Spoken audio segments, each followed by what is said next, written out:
Welcome back. It is Thursday, December 5th in the NBA. My four best bets are on the way. In this video, we got two player props. We have one same game parlay and one spread pick. So a pretty diverse card in this video. If you are new, my name's Austin. Thank you for tuning in. As always, we begin with a recap of the day before, a 1 and 2 day. I'm not too mad about it. Day one of the ladder challenge was just a bad read. I'll live with that one. Trae Young, what am I supposed to do? I mean, I can't shoot the basketball for him. I put the stat out on Twitter. In games in which Trae Young had attempted 19 or more shots and 6 free throw attempts, he had scored at least 20 points in 116 straight games of such volume. Obviously, yesterday that streak ended. He did not come through. I'm not mad there. Tyrese Halliburton ended up being sweatier than it needed to be. I think he only had like 2 points at halftime. Made a sweat, but we cashed. And you see on the screen, we've hit 11 straight unders. It's been an unreal under record. I'll put all of the ones we've taken over the last, weeks or a few weeks on the screen. Hey, we've been dialed in on unders. I got a couple today that I really do like, and maybe we can stay hot, make that 11 into 13 in a row because we had 2 today. Unders obviously are no fun to bet, no fun to watch, but they've been printing for us. So let's lean into that a little bit and dive into a couple player prop unders. My last note, it is a Thursday, so there is Thursday night football out there, and today we got a doozy. Packers versus Lions, an NFC North clash. I have 2 picks in that one unit apiece. If you want to go check out that video, I'll link it down below at the top of the description. Go check it out. I'm really feeling an NFL heater is on the way. So if you want to start tailing those and you haven't been, now's the time. I think we're about to go on a run to end that season. But check that video out at the end of this one. But let's dive into the picks. We'll start with our first under of the day. It is Jakob Poeltl of the Toronto Raptors, under 14.5 points, minus 110 on DraftKings. Now, I don't honestly hate Poeltl's opportunities for rebounds and assists in this matchup, but I really hate his matchup for scoring some points tonight against the Oklahoma City Thunder. Now, they will be at home, the Raptors, that is, but I love fading guys against the Thunder, one of the best defenses in the league. Now, not only do the Thunder allow the fewest points per game in the paint, they've been really tough on opposing centers and really tough on pretty much everyone. Now, Poeltl, if you've been taking his unders the last few games, you've been cooked as he's over in 3 straight, twice versus Miami and once against the Pacers. Now, he was kind of bodying Bam Adebayo. He obviously has a bunch of size on him. And he also was going to town against that second unit of the Miami Heat. I don't see that being the case tonight against this Thunder team. Poeltl is under this line and only 10 of 22 games, so not the best hit rate. Obviously, a lot of those games came with Scotty Barnes not in the lineup, who is now obviously in there, taking a lot of volume too. But he's going to face the Thunder, a team that allows the 4th fewest points per game to centers. We've talked with them. This is a team that is really tough to score, especially down low in the paint. You got to make threes if you're going to beat them. And if Jakob Poeltl makes the 3 tonight, I might not show up tomorrow if that's how we lose. But Poeltl scores 27% of his points in the pick and roll as the guy that's getting the passes from the point guard of his team. The Thunder ranked first defensively there. He scores 65% of his points in the restricted area, where the Thunder ranked 3rd. So again, not a good spot for where he scores in the paint in that restricted area or in the pick and roll, or we're seeing guys have it to dish it to him. The Thunder have a lot of guys that can get their hands in there in those passing lanes. And you just don't really see a lot of guys abuse them in the pick and roll like that. So I'd be surprised if he's doing that again. And we look at, furthermore, diving into these stats even more, Poeltl attempts 6.6 field goal attempts per game from the restricted area. That is where the Thunder give up the 4th fewest shots and the lowest field goal percentage on those such attempts. This was a team that didn't have guys like Isaiah Hartenstein in there. He's obviously in there. That is not a guy that Jakob Poeltl can really back up and use and abuse. He's obviously got some size on him himself. And so I look at that. If Poeltl's not scoring in the restricted area, the only other place he scores is in the paint, non-restricted area, where the Thunder allow just a 41% shooting percentage, the 6th lowest. So again, I only think he goes over this if he, 1, somehow gets lucky and makes all of his shots, or 2, is just able to get to the free throw line, or maybe 3, gets a bunch of offensive rebounds, which always could be a chance, but I just don't think he's dropping 15 tonight, so I'll take his under at 14.5 points. My second play is actually, we're going to go to a same game parlay. It's 4 legs, and it's 4 guys that do the exact same thing, and that score 10 points. And it's in the Nuggets and Cavaliers game. Here's the 4 guys I like.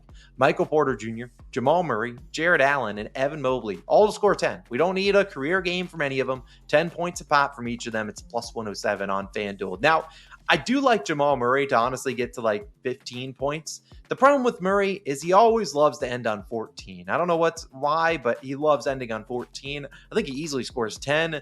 I don't mind the 15 plus for him, But again, there is always a chance that he goes out there and scores 14 and might screw you on the 15 plus. I still think he gets that. I like his matchup, liked his over in points, but 18.5 has just been a tough line for him to get to. Now let's talk about all these guys because I think they all can easily score 10. MPJ has 10 plus and 7 straight versus Cleveland, and then 17 straight overall. Jamal Murray, 10 points in 11 of his last 12 versus Cleveland, and 11 straight in general. Again, MPJ is really amped up his offensive game. It's not just being a spot-up shooter. He's able to get the ball in transition and attack the hoop. He's able to get to the free throw line. Obviously, he's still a potent sharpshooter, which we know he can get going, and I think this is a good spot for him to knock down some threes. But again, I really do think he can get the 10, and Jamal Murray, he has the ball in his hands a ton. He can get 10. Each guy can score 10.5, and they could have one bad half, easily get 10 in the next half. That wouldn't shock me. As for the two big men of the Cavaliers, I expect that to be the place where we see the Cavs try to attack early and often, try to get to Jokic. If you can get into foul trouble, great. If you can't, at least if he's not trying to foul your guys, then boom, you're getting some free lay-ins. We've seen Allen 10 plus points in 17 of 22 this season, 13 or more in 7 straight versus Denver. So again, it's been a good matchup for him. Evan Mobley, 10 plus points in all 6 career games versus Denver and a 19 of 21 overall. So again, these are two guys that are able to get to the basket and score points. I mean, that's where they score. It's not a lot of 3-pointers. It's all high percentage looks. The Nuggets, a team that allowed the second most, or actually not the second most, the most assists per game.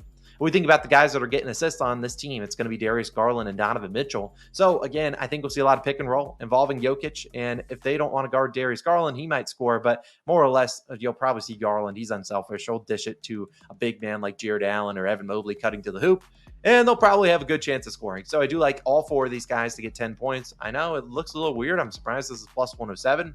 I think that's a winner. So I'll take those 4 guys to get 10 points a pop. Go lock in. Now I'm going to throw it to Logan. He has a spread pick. He's been out the last few days, partially due to coming back from Thanksgiving and partially due to we went 0-6 the other day, so we didn't want to force too many picks. Yesterday, his pick he gave out technically did hit. He was going to be on the Magic, which the line did end up moving to not hitting, but either way, we're going to let Logan deliver a spread pick, and this has my full stamp of approval. This was one I really looked at hard. Logan, take it away. For my best bet today, I got a spread pick I really like, and I'm taking the Memphis Grizzlies minus 3.5.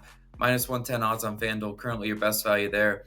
Now, look, if we're looking at these two teams, one's after a win and one's after a loss, and the trends are really in our favor for these two teams. Grizzlies off a loss, Kings off of a win. Following a loss, Memphis 6-1 against the spread this season. They are a very good bounce back team, if you will. Following a win, Sacramento's just 3-6 against the spread. And in their last game, in that last loss for Memphis, they gave up 44 free throws, despite only shooting 14 themselves. That's a crazy discrepancy. Their coach was mad after the game. I would be too when you see a discrepancy like that. And if we're looking at this specific matchup today, the Grizzlies defense normally surrenders the 3. That's kind of what they give up. You can't guard everything, right? Well, the Kings are just 26th in 3-point field goals and 25th in 3-point field goal percentage.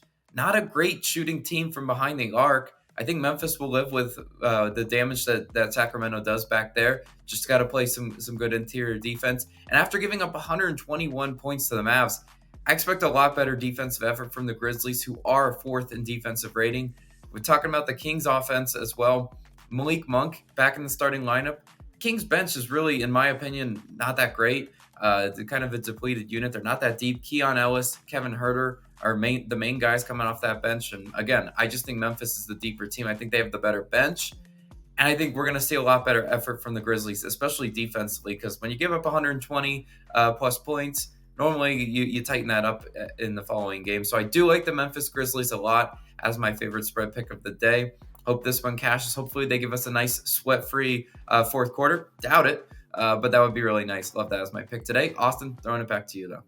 Again, I like the Grizzlies. Coming off a bounce-back spot, they'd have been pretty good. John Morant going. Marcus Smart was the guy I did look at. He just went 0 for 7 in their last game. So I think Memphis steps up here. Sacramento's really not been the greatest team this season. Still not really meshing with DeMar DeRozan. They just don't have a lot of spacing out there, which is why I kind of feel like they put Malik Monk in the starting lineup. But again, I'll lean with Memphis coming off a game where they were led all game against Dallas and then choked the lead at the end. Outscored by 18 in the fourth quarter. A lot of those free throws in there, but hey, I digress. Taylor Jenkins digresses as well. He's trying not to get fined. My final play of the day, I saved it for last because this line is moving quick. And I don't think the line movement honestly affects the outcome of this prop. I think if this guy goes over, he goes over by a good amount. If he doesn't, Well, he's probably going under regardless of what line you get. And that is Jalen Green of the Houston Rockets, under 21.5 points, minus 125 on DraftKings. Now, I post this, and this line moved almost instantly to 20.5.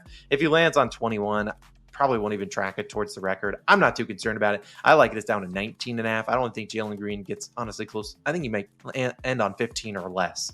I love fading him in this spot. Now, Jalen Green, if you're talking about 21.5 points, he's under that line in 15 of his last 17. Now, I put in there, he's ended on 21 points 3 times. So, a little bit sharp there, but again, the rest of the game's 18 or fewer. So we're talking about 18 or fewer in 12 of his last 17. Still a very good hit rate. Now, if you look at his last few games, he's actually exploded for 41 points against the Sixers and then 28 points against the Kings, I believe, in his last game. But he made 4 and 5 threes in those 2 games. I mean, is it likely that he makes 4 or 5 threes? Probably not. If he does, you tip your cap and you're like, all right, great shooting effort. But Green, we want to talk about where he scores his points. 44% of his points per game come on above the break threes. I mean, you just saw it. He made 4 and 5 threes. Of course, he went over. And 38% in the restricted areas. So those are the 2 locations where we're scoring 82% of his points. The Warriors ranked 4th and 1st defensively in those 2 areas. Now, sure, Draymond Green is out this game. So is Steph Curry, though. So the guys coming in the bench, probably worse defenders than Draymond Green, but better defenders than Steph Curry. So I see that kind of as a neutral thing. But this is just not a good spot for Jalen Green. He scores, if we're talking about where he scores, and then we talk about how he scores, 34% of his points come in the pick and roll as the ball handler. The Warriors rank 3rd defensively there, 18% in transition where they rank 2nd. I mean, this is not a good spot for Jalen Green. I'll talk about a guy who I think has a good spot here, and I'll talk about him in a second. But again, we've seen him struggle in this matchup. His last 8 versus Golden State, 14.5 points per game. Now, like he's not playing 33 minutes. He's under in all 8. He scored 16, 13, and 7 in his last 3. The 7 came just a few weeks ago, I think on November 4th or something like that. So again, this has been a very, very tough spot for Jalen Green to get going. The guy that I would look at for points, Jabari Smith Jr. He is the guy that I do really like his matchup. They just made his line a little bit too high. I was hoping for like an 11.5, made it 13.5. I could see him ended between 11 to 14 points, somewhere in there. But I like fading Jalen Green here. On the road, actually, technically, his stats are better on the road this year, but I feel like there's a little bit inflated due to, that 41-point outburst. I'll fade him here. If he scores 25 points, fine. I'll tip my cap. I just don't think he even gets into the 20s. So you can take the under at 19.5. I really like Jalen Green's under in points there at that 21.5. You could, like I said, you could take it as low as you want. I really don't think he has a good matchup here. I just gave through all the stats. Just don't like this spot. Now, I will wrap up the video, spend a few seconds talking about some other games that I did not talk about. Hornets and Knicks. That's a 14.5 spread. I honestly don't love Cat's matchup, but I'm just avoiding that game. There's really nothing I can give you in a 14.5 spread. I'd lean towards Brandon Miller because he's basically going to shoot 20 times, but no, I'm out. Thunder Raptors we already talked about. Nuggets and Cavaliers. I already talked about that one. Mavericks and Wizards. Again, another big spread. I don't mind Luka. You might get some assists from Luka. You might not. And then you got injuries on the Wizards side. Again, I don't know how to really handicap a game where we got a 14-point spread. You could take an under, or you could take an over and pray the game stays close. Probably not a game I really want to get involved in. Suns and Pelicans was one I did look at. That is a close spread, which probably means it's a blowout. I looked at DeJounte Murray's under. I would have taken it, but I want to make sure that Brandon Ingram is active tonight.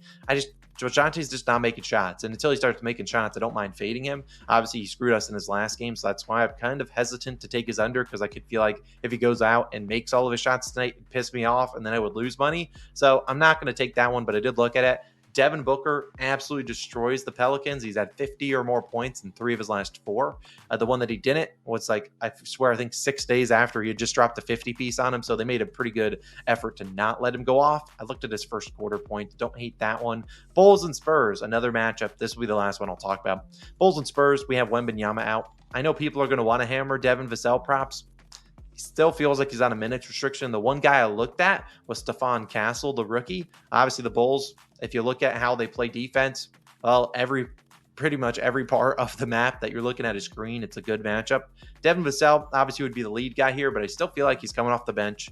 So Stephon Castle is probably the guy I would look at if I had to back anything there. Just a team that has I don't think they know how to price that team. You have Zach Collins, Castle, Harrison Barnes, Julian Champagnie. I don't know what Chris Paul's line is. It's like 5 guys with basically the same line, 11.5 or 12.5. It's like, hey, we have no idea. Good luck. And so you kind of have to hope you get the right guy. My guy would be Castle there, but again, just not a spot I love. On the Bulls side, they got some injury questions. We'll see if Giddey plays. Just not a great spot, in my opinion, to really get involved in that game. So I'll just avoid it. And the Rockets Warriors is the last game. So I already talked about that one. So again, appreciate you guys for tuning in. Let's bounce back. We have 4 picks today. I'm really confident we have a 3-1 or maybe 4-0 card. And I'll see you guys back on Friday for another big slate of action. Hope you guys have a great Thursday. If you want to go check out my Packers and Lions video, I'll link that right here. Go tap into that. Go find our favorite picks over there. And I'll see you guys in the next one. Good luck. And I'll see you guys tomorrow. Peace.